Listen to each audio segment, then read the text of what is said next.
your girl G here, and we are right back at it. We are getting into another episode of Love During Lockup. Y'all know they have basically covered all aspects of people getting locked up. We got love after lockup, life after lockup, love during lockup. Basically, anytime if you in there, click clink when with the handcuffs on you and you got the shackles around your ankles, they basically got it covered. What we've come to find out is basically people be scamming the system. They tell you a whole bunch of sweet nothings, a whole bunch of I love you. We gonna take over the world together forever. Basically just so they can get that, cha-ching, them ducats.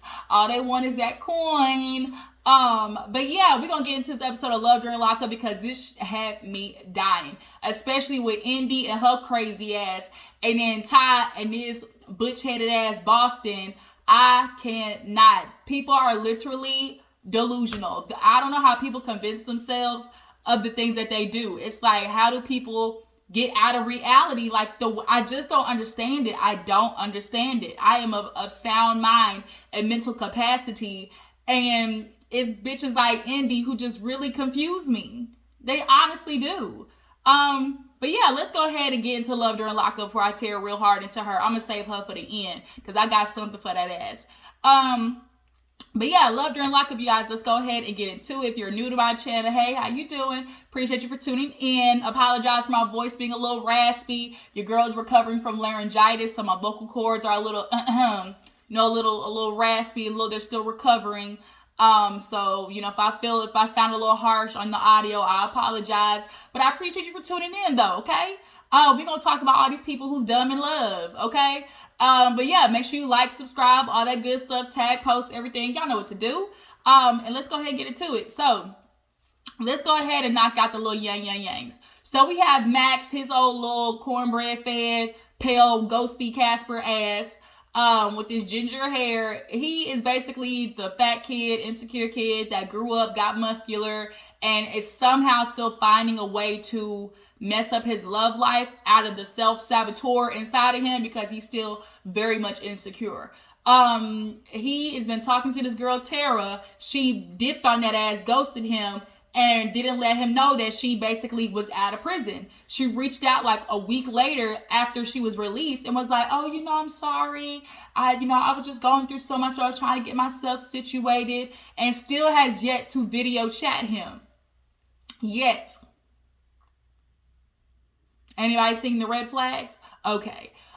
So he goes over to see his little sex partner, Alessa, because Alessa and him do OnlyFans content, right? And he's letting the girl know, I canceled this date because Tara called me back and I feel like I want to go fly to see her. So she's kind of like, what? Like, you canceled a date with a real person for that? He was like, yes, Tara, like, she's, we just have a connection. I was talking to her and I just feel like, she's the one.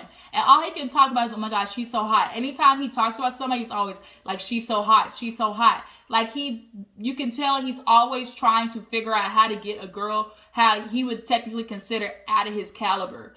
Or he would feel like would be out of his caliber if he wasn't, buff and built the way he is. Alessa said she want to go see. She was like, well, shoot, I want to go on a flight with you. I want to see what she looked like. He don't even know what she looked like. She still has yet to video cam him, which has Alessa thinking like everybody else, the bitch probably don't look like her picture. Like, it's straight up catfish city. But he was like, don't worry about it. She's like, well, about the other girl that you're talking to, because he was talking to another girl when, Tara, went ghost on him. And she was telling him about how she's a whole, a high profile case. And so Alessa looked it up and she's like, she's on trial for murder. Oh, well, just because she's on trial for murder doesn't mean she did it. Sir, the fact that she's even on trial, period. And she said high profile case. I don't think you want them problems, boo-boo. And he keeps saying him and Alessa keep getting these petty arguments, but because of all the things that he's doing. But it's like you're getting in these petty arguments because she's probably bringing up valid questions that you're clearly ignoring. Like this in this scene we saw here. He did not want to hear the actual valid questions that Alessa was asking. So Max, if you show up to go meet Tara and you get them goddamn ankles cut off, or she turned out to be, Respucia, Sorry, buddy. That's on you, boo-boo. So next case.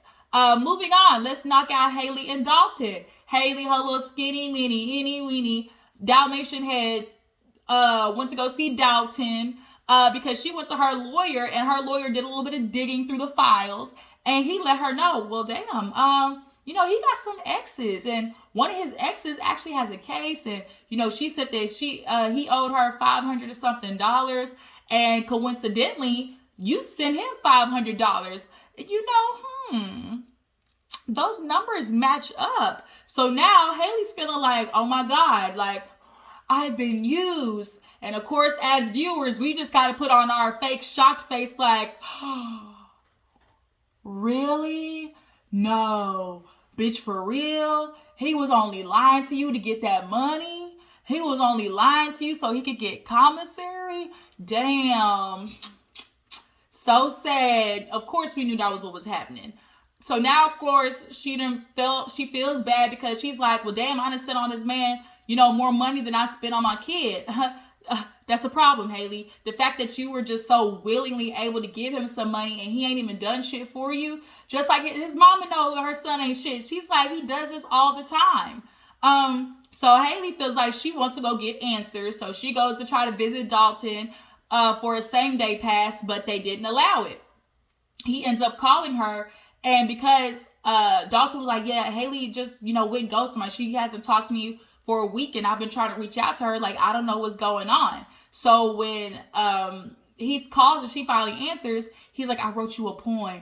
And so he reads it to her. Shit don't even rhyme. Just talk about, we gonna hold hands for eternity. I only want to love you. We gonna do this together. We gonna walk off into the sunset. All that, yang, yang, yang bullshit. And she was like, yeah, that's cute and all. But your exes, are you sending them money? What are you talking about? And it's very funny because when the producers be asking him about his exes in his little prison confessionals behind the damn, plastic wall, he all of a sudden want to get quiet talking about, I don't really want to talk about that right now. Oh, really? Why is that? Why is that, Dalton? How many exes you got putting money on your motherfucking books, Dalton? Because from the looks of it, you got at least 2 or 3 girls on your payroll. But Haley wasn't buying it. She was like, I feel used. It's kind of like, bitch, you kind of did it to yourself because everybody was letting you know. And like, there's part of me where I be feeling bad for women like that. But there's another part of me that's like, bitch, you knew it deep down, but you were ignoring it because you thought, oh my God, he loves me. I'm going to be the one. And, like I'm going to be the one that changes him. And, we're going to make this life together. Like bitches always think that coochie going to make him the one. And it's not, it's not. But yeah, she basically getting Dalton's ass, gave him a piece of her mind. She let him know, I feel used. I done spent more money on you than my son. I, gave you my love and time. And he's talking about, well, ain't that what you're supposed to do? I mean, when you know what you signed up for, and I kind of agree with him on that part. Like, you know what you signed up for when you date an inmate. Like, you know what you signed up for. You sign up for, the pen pal. You sign up for, damn, sorry, y'all, my voice trying to go out on me mid-video. Ooh, Lord, I hope I ain't trying to revert back because I'm over here trying to make videos talking to y'all. I'm sorry, y'all, my voice is getting raspy on y'all. I'm gonna have to drink some tea after this. But yeah, like, you kind of knew what you signed up for. Like, anybody who knows they're talking to an inmate knows what you sign up for. You sign up for conjugal visits if that ass is married. You sign up for pen pal, emails, and putting money on the books and sending motherfucking, pin up pictures so he can post it on his wall for himself and all the other inmates to jack off to. That's the truth. But Haley gave Dalton a piece of her mind. She started crying because I think there is a realization too, like, bitch, you blew through your money. You blew through your money, girl. Like, you ain't getting that back. She gave him $20,000, y'all. 20. And he ain't even out of prison. She ain't even got no dick yet and got $20,000 that's gone. Like, I would never. That's why I'm about to watch the Tinder Swindler. Have y'all seen that on Netflix? I'm about to watch it because he done conned some women out of millions of dollars. I don't know how people do it. Like, You ain't even got no dick yet and you spending money, thousands of dollars putting credit cards and names and, like that. Oh, no. But yeah, she basically handed Dalton his ass. And she's like, I'm done with you. I'm not in love with you anymore. Like, this shit is over. And he hangs up in her face. So she, of course, flips off the damn prison and drives off into the sunset. But Dalton's still talking about, this is a test of love. This is what we do in prison. Like, I love her. This is going to be a test of our love. And it's kind of like, bruh, go ahead and find you the next bitch to take advantage of. So moving on. Let's get into Chris, Gabby, and his sister Essence. So Gabby, she's convinced that Chris is the love of her life. They're married. That's her fiance. They're getting married after this. The family does not like her because all they see her as, is a little, money hungry, real chummy. Give me this bread, honey. Send me some more money. Okay. All they feel like is she's a gold digger as of right now because they know nothing about Gabby. And so now she's staying in the hotel with Chris's sister and she let her know that. And Gabby's feeling some type of way, but it's like, bitch, can you be mad at them? They don't know you. All they know is that you riding around here in this goddamn BMW and his mama's still up there over there in the projects. He got $150,000. He done gave you 60 and you still live at home with your mama. Where's the money going, bitch? Where's the money going? And you talking about you want a future, like you done blew through half the money already. When he get out of prison, he got to get himself a car. I'm sure he gonna I'm hoping he would give his sister and his mama and the mama some money. Then he got to find a place to live. And y'all talking about y'all want to have a future and stuff, which means that kind of has a house. You already talking about, oh, I'm getting pregnant. We having a baby as soon as he gets out. That's some motherfucking money. Like, girl, you are selfish AF. And the family feels that. But the sister let her know. While she was rolling up that joint with her long ass fingernails in the hotel room. But they're going to go see Chris because the idea to them is that he's going to get out the next day. So they drive over there early in the morning with her little BMW and they wait outside. They see a bus go by. And if I'm not mistaken, did Gabby say, oh, I see mad niggas on the bus? Like, I could have sworn I saw her say that. Like, they bleeped it out. Because she said, oh, yeah, I see mad bleep on the bus. And I'm like, the only word that can fit there is niggas. So, did you say niggas, Gabby? Because she looked like the type of girl to do that. She looked like the type of girl who hang out with, mad men. And they let her say, niggas, because they trying to hit the cookie. I don't know, but I feel like Gabby said it. I feel like in my head and what she worded, I feel like she said that. Y'all go back and watch it and let me know. But nonetheless, they had been waiting there literally since like 9 o'clock that morning till finally a CEO came over and was like, yeah, he not getting out today. Like, I would have told y'all I had, I known y'all were out here. So now they pissed off and drive off. Of course, the sister calls the mom. It's like, he's not getting out. Like they told us, like, they're still confused because he still has possibly Fed time. So even if he gets out, the feds literally could snatch him from right off the bus. Like, you get off this one bus thinking you about to go onto your next location to the halfway house. And basically the feds like, oh, gotta be quicker than that. Psych, snatch your ass right on back and put you in handcuffs.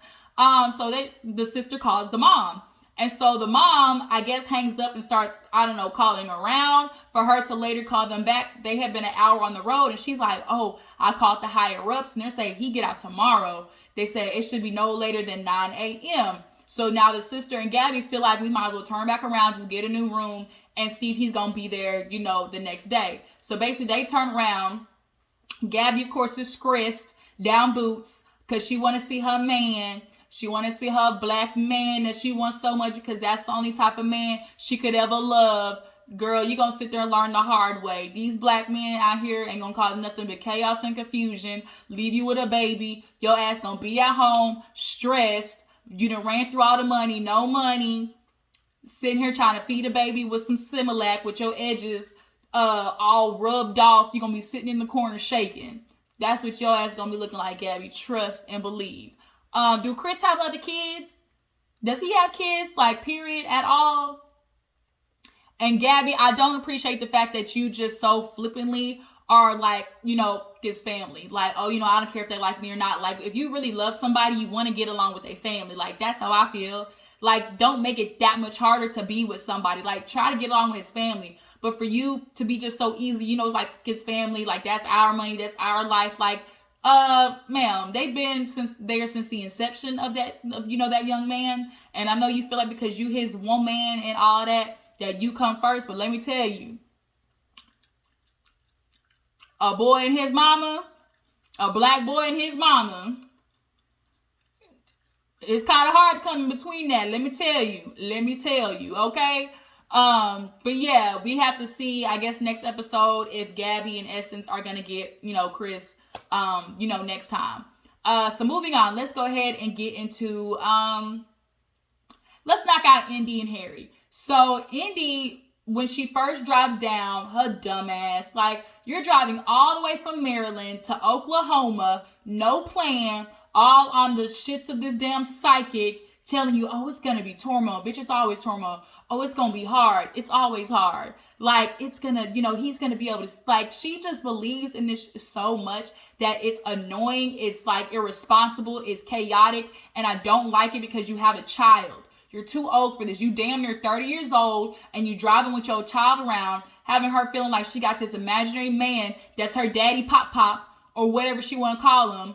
And you are rushing this all because he talked to you through a phone. You feel like, that's my spiritual husband. Like, bitch, you. Like, I hate women who do that. Like, it bothers me because it's not just about you. And I know her family sees it too, which is why the mama's like, bitch, you stay here. I'm taking my granddaughter and we going back because it's so irresponsible for you to drag her along with that mess and put her in, like the brother said, that trap motel. That motel looked dirty as, okay? Look like roach infested. Look like it got bed bugs. Like, just look like just roaches. Just roaches with bad air. It just looked like black mold and Asperger's. It just, I don't know. It just looked just like disease. Just straight up disease. Ugh. Looked like moss was on the toilet seat. But nonetheless, she's trying to go to the halfway house. And originally the halfway house was like, we ain't got no visitors. Like, it's COVID, so we can't have no visitors. And so, of course, she has a panic attack. She's freaking out. And all of a sudden, Harry calls her. He's like, girl, I've been waiting in the lobby for like an hour. She's like, what are you talking about? He's like, I've been here sitting here waiting on you. Like, I'm sitting here waiting. So her and her mom, skirt, try to hit the lobby. And she has like some stuff for him. And she, of course, brings the damn ring because she's like, if I gotta say that we married, I got the ring. She is ready to force this damn ring on Harry's finger as if that's going to change anything, as if that's gonna change any of his behavior when he gets the fuck out. Women who feel like, oh, we're gonna get married, we're gonna rush, like they feel like that's gonna like lock a man down, but it's like it doesn't. If anything, it just immediately repels them.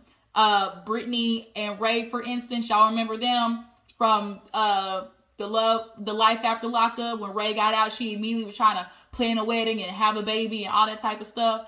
And rumor has it that Ray already out there cheating on her ass. Are we surprised? Are you surprised?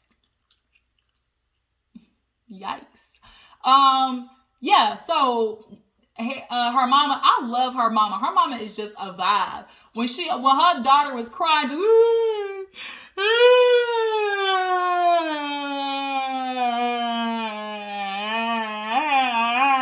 mama was over there like,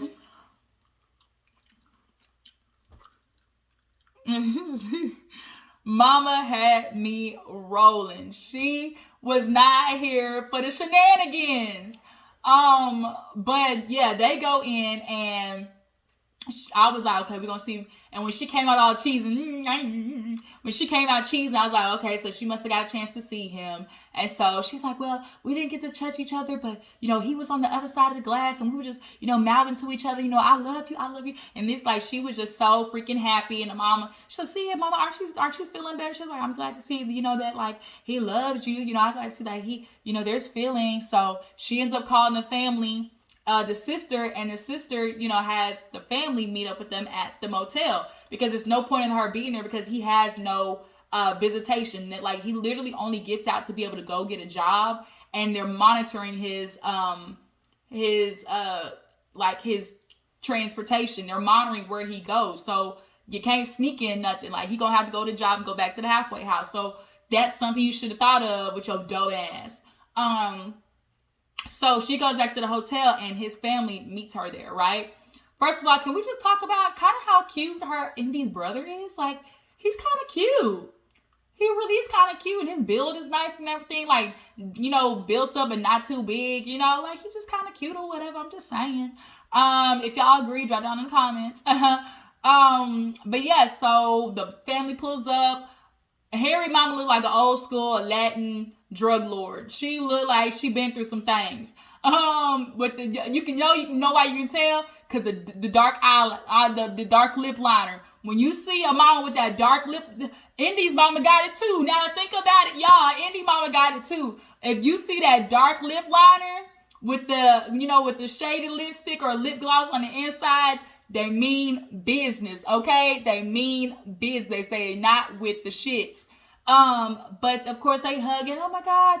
You know, she's like, I'm just so happy I saw Harry. You know, this just means I'm so, like, you know, I know y'all said I know I said I'm rushing, but now I can rush for the plan. I'm going back to Oklahoma. And now that means I can just finally plan our wedding. We're going to get together. And you can see his family's kind of like, yeah, okay.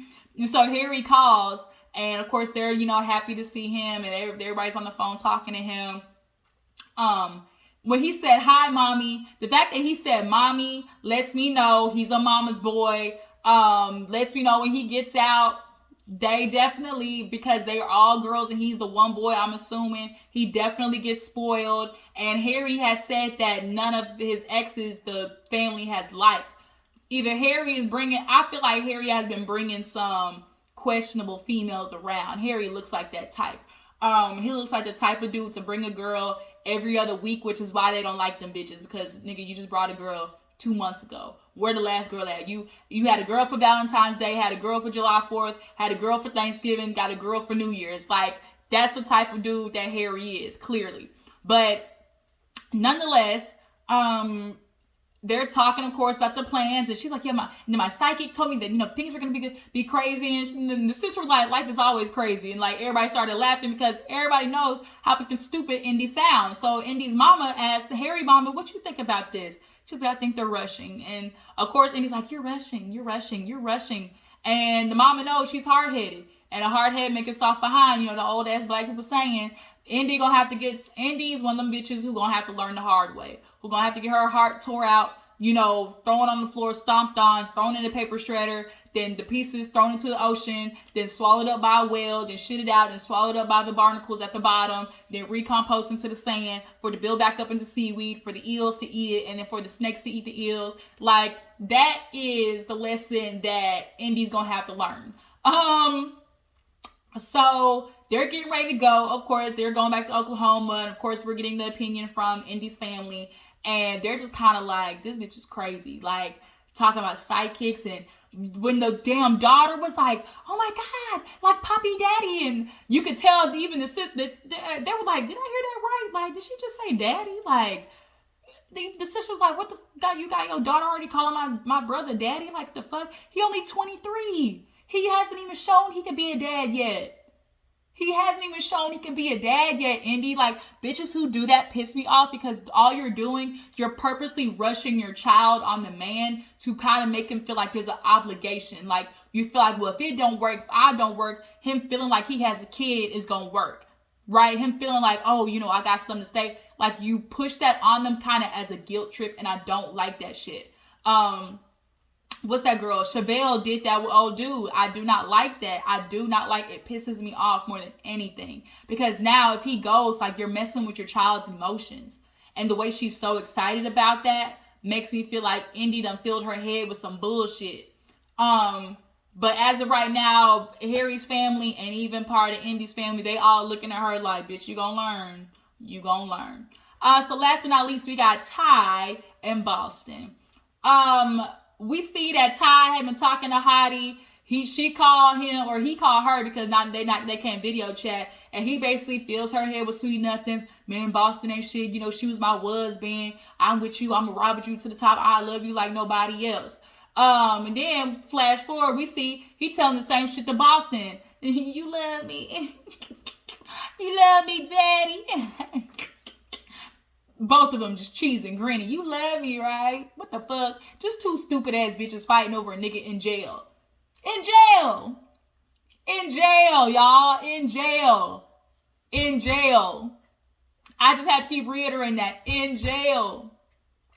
Then Umberto, I guess, is, first of all, girl, I get it. Ty, you know there's a lot more smaller contraptions. Don't, like, get you something a little more subtle. Like, Umberto look like it's gonna have your little pearl just hurting. Y'all know what I mean by pearl. It just look like it just destroy that bad boy, because you get you a little something that's she got that old school vibrator with Umberto. But nonetheless, Boston and Ty meet, and you know Ty whipped that ass last time, and she on go. They both end up bringing friends. So immediately when Ty sits down, of course, you know Boston and her immediately start, well, bitch, what about you? And then she got her friend, okay, Mr. Irrelevant. And then the friend talking about, oh, wow, I'm irrelevant. Like, immediately Ty was on some shit. But she said in the car, I don't know if I want to hear the truth. And I think that's why Ty was just basically, like, going with the energy, because she does not want to let Boston talk, because at the end of the day, she don't want to hear the truth, which is she been getting used, okay? He's still with Boston. Him and Boston been their thing since 11 years, since a whole decade ago. Boston clearly been around. She got that motherfucking hoodie that you been asking Hottie for. She over there, yeah, you know, you like it. You know, that's my man. And that pissed Ty off. And so she's like, okay, what you mean together? She like, together. Like, we live together. I've been with his shows before he even got signed. Like, together. Bitch, what is your place? And then Ty, of course, had to ask, well, first of all, why you calling me? How you get my number? And she's like, why you so mad? She's like, bitch, what do you mean? Why am I so mad? Why did I fight you? Girl, you leaked my nudes. Like, I would be like, Ty, like, go ahead and get the fighting at your system, because, girl, bitch, you leaked my nudes. You know, square up. It's on site, bitch, when I see you. Word up. Nook, if you buck. Okay, period. We fighting when I see you because you leaked my fucking nudes. But they start, you know, of course, with the, you know, and she was like, oh, I've been here. And she's like, well, how long you been? She's like, bitch, I've been around since November. I ain't been around, you know, I ain't gonna hang around 10, 20 years like some dodo. And so she said like some dodo. So she flicked the drink on her. And bitch, Ty hopped across that table like a fucking spider monkey, and I died. And that's where the episode ended. Y'all said, here we go again. You know, ding, ding, ding, round two. But this was a pretty good episode, very entertaining. You guys, y'all tell me what you feel about everybody on Love During Lockup. How y'all feeling? This was super entertaining. How y'all feel about Boston, Ty? How y'all feel about Indy and Harry? How y'all feel like that shit's gonna end? I appreciate y'all for tuning in. Make sure to follow me on Instagram and Twitter. Y'all stay tuned for I'm trying to fit in Ready to Love. I'm going to try to, you guys. If I can't, it just is what it is. I really want to go live to talk to y'all about some things. I'm going to rest my voice a little bit, drink some tea. And if my voice is, you know, up to par, then I'll do a live. So y'all stay tuned for that. I will see you guys later. Bye.